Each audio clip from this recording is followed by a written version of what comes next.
I had always imagined moving into my first apartment would be liberating, a fresh start, a quiet space I could call my own. When I signed the lease for the old brick building in the city, it felt like a dream come true. The rent was reasonable, the location perfect, and the neighborhood had this comforting hum of life that promised safety and normalcy. The apartment itself wasn't huge, but the high ceilings, dusty wooden floors, and the way sunlight poured through the tall windows made it feel like it had character, like it had a story to tell. I just never thought I'd be part of it.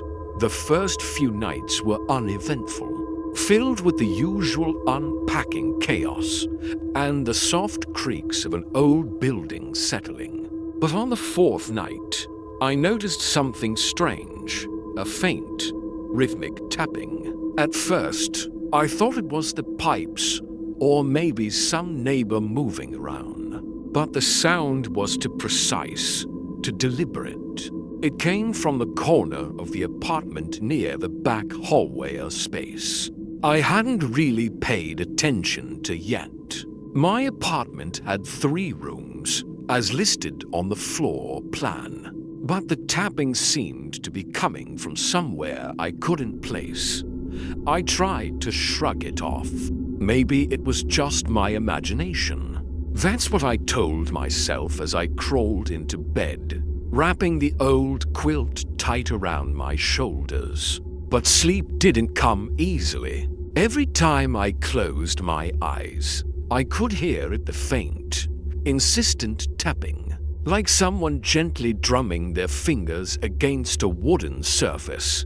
The next morning, I decided to explore. I checked every nook, every closet, every corner, and that's when I found a door I had never noticed before. It was tucked away at the end of the narrow hallway, partially hidden behind an old coat rack. The wood was worn, the handle tarnished and cold. What confused me most was that it wasn't on the floor plan. My apartment had been measured, drawn, and meticulously mapped out by the management. Yet here was a door leading somewhere.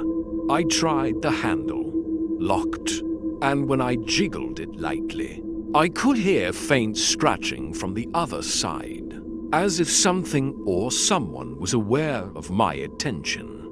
A chill ran down my spine. My logical mind screamed that it was probably just an old storage closet, maybe a maintenance space no one used anymore. But another part of me, the part that had watched too many horror movies, couldn't shake the feeling that the door was alive in some sense, waiting, watching. That night, I lay awake, straining to hear anything. And then it came, soft whispers, not words I could understand, but low, guttural murmurs, like a conversation happening just beyond comprehension. My apartment had always been quiet at night, and now it felt oppressive, as if the walls themselves were leaning in closer to listen. I tried to ignore it, pulling the quilt over my head, counting the seconds until morning. Sleep finally came, but not in peace. I dreamed of the door. In my dream, it swung open slowly, revealing a dark room. Shadows moved inside, twisting and coiling around something I couldn't quite see. I woke up with a start, heart hammering, sweat soaking the back of my shirt. The door was still there, solid, immovable, but now it felt like a living presence in the apartment, a reminder that something was hidden just beyond reach. Over the next few days, I tried to go about my life normally. I cooked meals, went to work, met a neighbor or two, and even laughed at myself for letting my imagination run wild. But every time I passed that hallway, a strange pull drew my gaze to the door. And sometimes, just sometimes, I could swear I saw movement behind it. A flicker of shadow, the way a curtain moves in the wind. Then came the knocking. Not the tapping anymore, but actual knocking, sharp, deliberate, like someone was pounding on the other side. I froze the first time it happened, my hands shaking. I whispered, "Hello?" into the empty hallway, and the knocking stopped immediately, as though whatever was inside had been waiting for me to speak. My own voice sounded foreign in that quiet. I considered calling the landlord, telling someone, anything. But part of me was terrified they wouldn't take me seriously, and another part didn't want anyone else to open that door, because a small, irrational voice inside my head whispered the truth I wasn't ready to face. Something inside that room was waiting for me, and it wanted me to notice it. I started sleeping with the lights on. I began leaving the door alone during the day, but at night, it was impossible to ignore. The apartment, once comforting, now felt like a trap. Every creak of the floorboards, every whisper of the wind against the windows, every shadow in the corners of my vision felt wrong. By the end of the week, I realized I was obsessed. I had to know what was behind that door, but I also feared it. And so I waited, night after night, hearing the knocks, the whispers, the faint scratching, all while convincing myself I was being ridiculous. And maybe, I thought, that was the trick it wanted me to be afraid.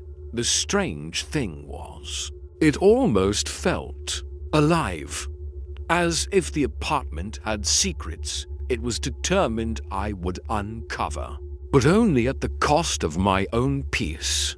Every night, the knocking, the whispers, the shadows, they were growing bolder, almost testing me. And I knew, deep down, that when I finally did open that door, nothing in my life would ever be the same. The days after I first noticed the door seemed to stretch endlessly.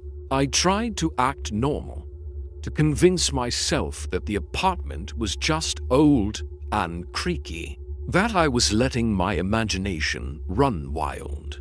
But denial didn't last long. The knocks came more frequently now, louder, almost demanding attention. Some nights, I would wake up to scratching along the edges of the door, like fingernails dragged slowly across wood. I could feel the vibrations through the floor, as if something on the other side was aware of every move I made. One night, I decided I couldn't stand it anymore. I sat on the floor in front of the door, my back against the hallway wall, heart hammering in my chest. The apartment was silent, save for the hum of the city outside. I whispered, barely audibly, "Who's there?" For a moment, there was nothing, and then a whisper in response. Low, almost sibilant, but unmistakable. "I'm here," it said. I froze, my throat dry. The voice sounded familiar, yet wrong. It was a woman's voice, soft, almost pleading, but there was something underneath it. A quiet menace that made my skin crawl. I wanted to run, to leave, to escape the apartment entirely, but something compelled me to stay, to listen. Over the next few nights, the occurrences escalated. Objects moved on their own, books sliding off shelves, a cup I left on the counter appearing on the floor. I would wake up in the middle of the night to find shadows pooling in the corners of the rooms. darker than the darkness outside, watching, waiting, and always the door, always the knocking, scratching, whispers, as if whatever was inside was growing impatient with my hesitation. I started keeping a journal, trying to make sense of it all, documenting the times, the noises, even my dreams. In one dream, I saw the door swing open, and inside was a small room, barely big enough to stand in. The walls were lined with photographs, pictures of people, places, moments I didn't recognize. And in the center of the room stood a figure, a woman in a tattered dress, staring directly at me. Her eyes were hollow, her mouth opening in a silent scream. I woke up in a cold sweat, convinced it was more than a dream. Then came the smell. One evening, as I cooked dinner, a faint, musty odor wafted through the hallway near the door. It smelled like decay, old wood, and something else, something metallic, almost like blood. I gagged, covering my nose, and for the first time, I noticed a dampness along the edges of the doorframe. The wood was swollen, as if something inside was breathing, pressing against it from the other side. My friends started noticing the changes in me. I was withdrawn, jittery, always distracted, constantly checking over my shoulder. One friend even asked if I was having trouble sleeping. I lied, said it was just stress, work, life. I didn't tell them about the door, about the scratches and whispers, because I was afraid no one would believe me. And maybe I was starting to doubt myself too. One night, I swore I saw her. I was lying in bed, staring at the ceiling, when movement caught my eye. A figure, faint and shadowy, standing just inside the hallway near the door. I blinked, heart racing, but it didn't move, just watched, and then, without a sound, it vanished. My apartment felt emptier, colder. The air thickened, like it was saturated with the presence of something unseen, but undeniably there. Sleep became impossible. I would lie awake for hours, listening to the sounds from the door, the taps, the knocks, the whispers, all mingling into a chorus that seemed to echo my own fears. And the more I tried to ignore it, the more insistent it became. It was as if the room itself was alive, demanding acknowledgment, and I was powerless to resist. I started noticing things I hadn't before. Old scratches on the floors near the door, faint stains along the walls, a sense of history that felt personal, intimate. It wasn't just an abandoned space. It had been used, inhabited, maybe even trapped. And the more I thought about it, the more I realized that whatever was inside was tied to the apartment's past in a way I couldn't yet understand. Then, the whispers changed. They became clearer, forming words I could almost recognize. Fragmented sentences that hinted at a story, a warning. Don't. Stay, please. And sometimes, I tried. They won't. You can't. Each message was fleeting, disappearing before I could process it fully, leaving only fear and curiosity in its wake. I knew I couldn't keep avoiding it. Something was waiting behind that door, something that had been waiting for years, and it was starting to reach through the barrier, through the silence, trying to make me notice, trying to make me understand. I felt a strange pull, a compulsion to open it, to confront whatever was there, and at the same time, a deep, Primal fear told me that some doors are better left closed. But I also knew that the longer I waited, the stronger it would get.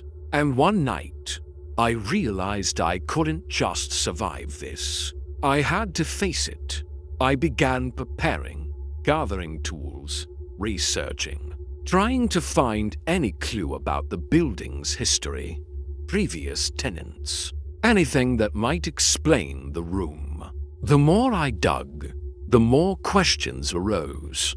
Old newspaper articles hinted at disappearances, tenants who vanished without a trace, rumors of locked rooms in the building that no one could account for, and every mention of a forbidden space matched the location of my door almost perfectly.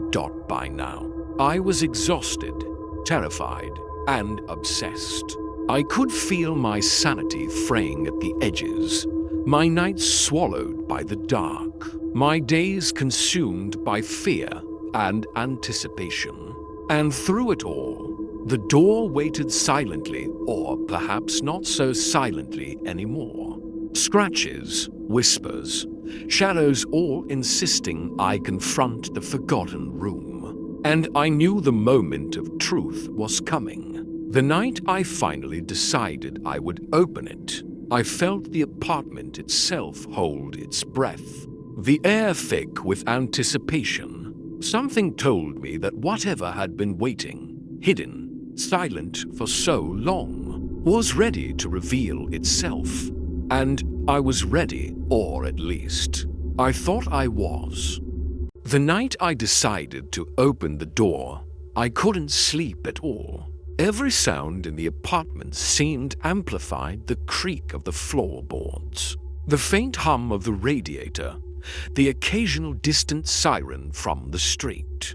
I kept my hand on the doorknob for hours, heart hammering, afraid that the moment I turned it, something would come rushing out, or worse, that it had been waiting all along for me to make that choice. Finally, I took a deep breath, feeling the cool metal of the handle under my trembling fingers. I hesitated, whispering to myself, "It's just a room, nothing more." But even as I said it, I knew it wasn't true. Nothing about this place was ordinary anymore. I turned the handle slowly, expecting resistance. But the door swung open effortlessly, revealing darkness so complete it seemed almost solid. The air that escaped was cold and stale, like the breath of a long-forgotten cellar. I stepped inside, flashlight in hand, my every nerve screaming to turn back. But I pressed forward. The room was small, barely large enough to stand in. And the walls were lined with peeling wallpaper, yellowed with age. Dust floated in motes, disturbed only by my movement. And then I saw it: photographs, hundreds of them, pinned haphazardly across the walls. Faces frozen in time, places I didn't recognize. But something about them was personal, almost intimate. The eyes in the pictures seemed to follow me, accusing, pleading, warning. I crouched to examine one closer. It was a woman, her face pale and tired, eyes wide with fear. My chest tightened, a wave of unease washing over me. And then I noticed something: small scratches carved into the frame, letters barely visible. "Help me." I felt my stomach turn. The whispers I'd heard, the knocks, the shadows, they weren't random. They were a message. Someone had been trapped here, or worse, had suffered here. And now, in some way, they were reaching out to me. As I moved further into the room, I noticed objects scattered on the floor: an old diary, a cracked mirror, a pair of shoes coated in dust. I picked up the diary, flipping through pages yellowed with age. The entries were frantic, fragmented an account of a tenant who had disappeared decades ago, describing strange occurrences, sounds from the walls, shadows that moved on their own. And at the very end, a single, chilling line, "They are still here," waiting. Suddenly, the door slammed shut behind me. I spun around, heart racing, flashlight shaking in my hand. The room plunged into near darkness, and in that moment, I felt it an overwhelming presence, like someone was breathing directly behind me. My skin prickled with fear, every hair standing on end. A whisper, close to my ear this time, low and urgent, "You shouldn't be here." I stumbled backward, my flashlight catching movement across the walls. Shadows coiled and shifted, forming shapes that were almost human, almost alive. I realized, with a cold certainty, that this room had absorbed someone, and that whatever remained was no longer bound by physical laws. It could move, watch, even communicate in ways I could barely comprehend. I tried to calm myself, repeating over and over, "It's just an apartment. It's just a room. It can't hurt me." But the fear wasn't rational anymore.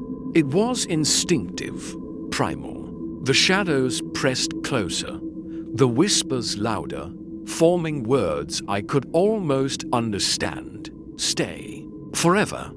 I backed toward the diary, flipping to the last entry again. There was a drawing this time, jagged lines forming a figure, dark and featureless, standing behind a frightened tenant.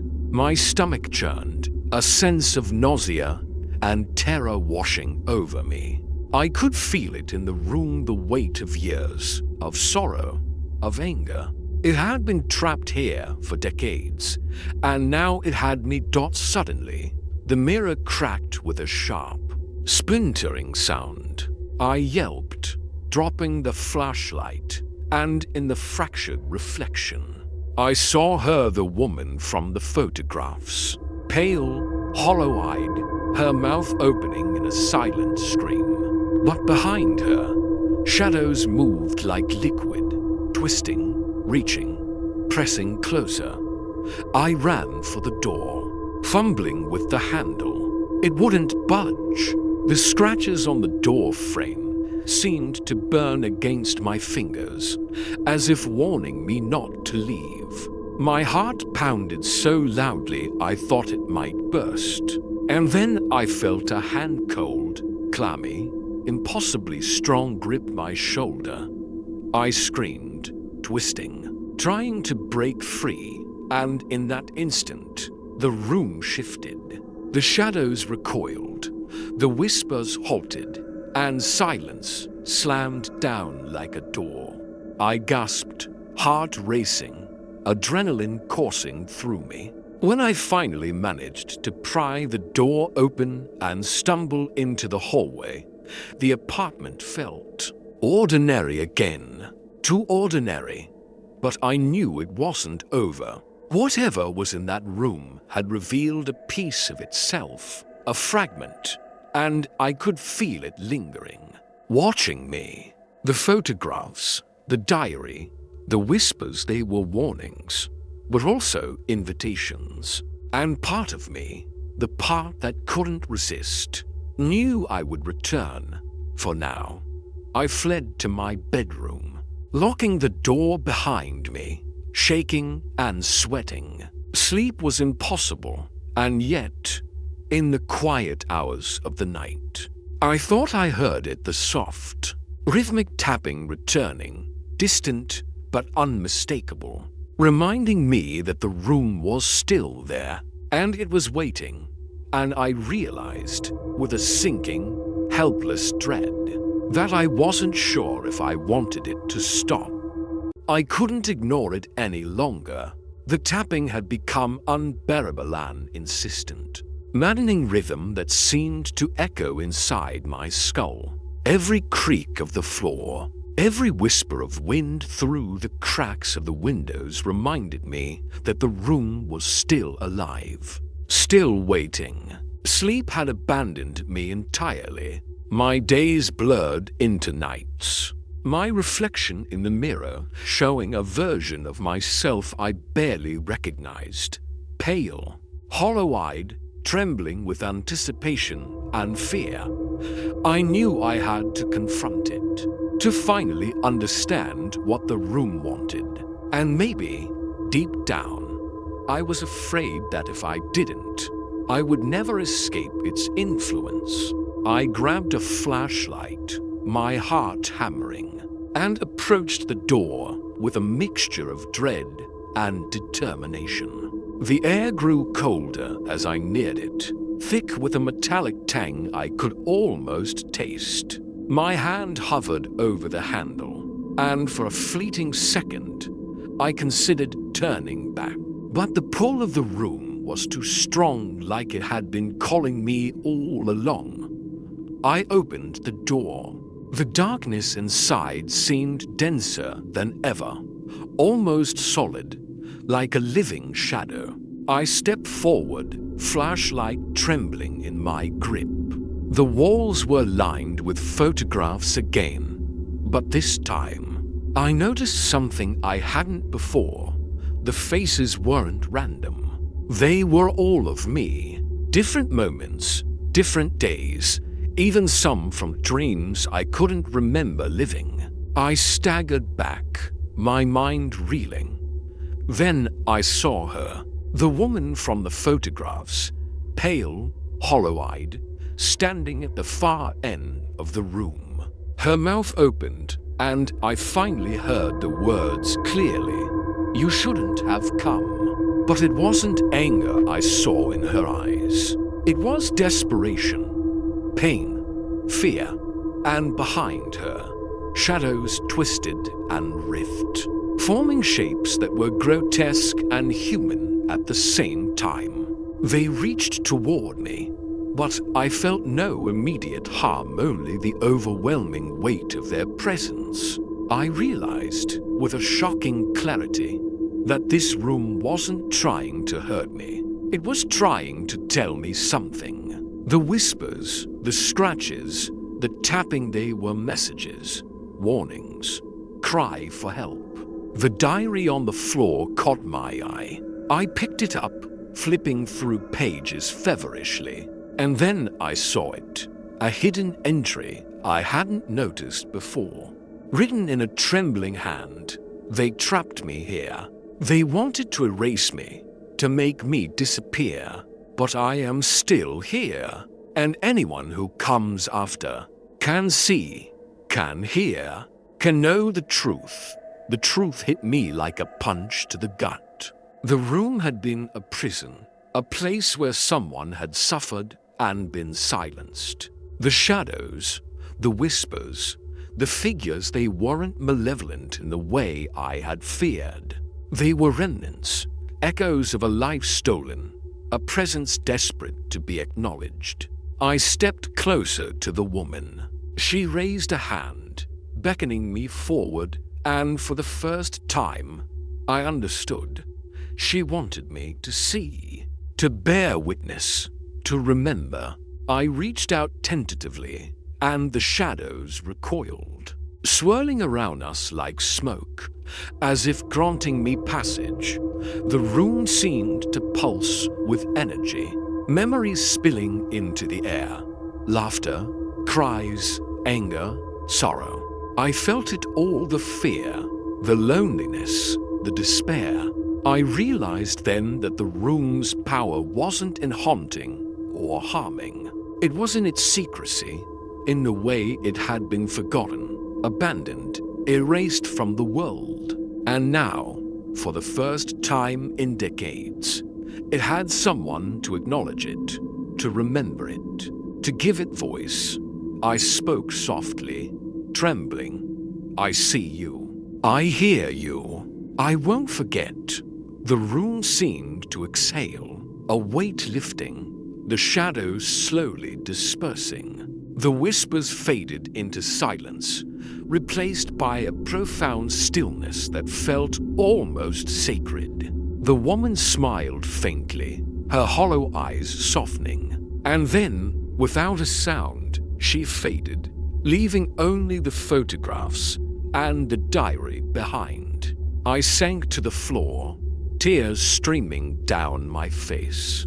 The apartment felt different, lighter, yet still heavy with the memory of what had been. The tapping, the knocks, the whispers, they were gone. The door, now just a door, seemed ordinary once more. In the days that followed, I researched everything I could about the building's history.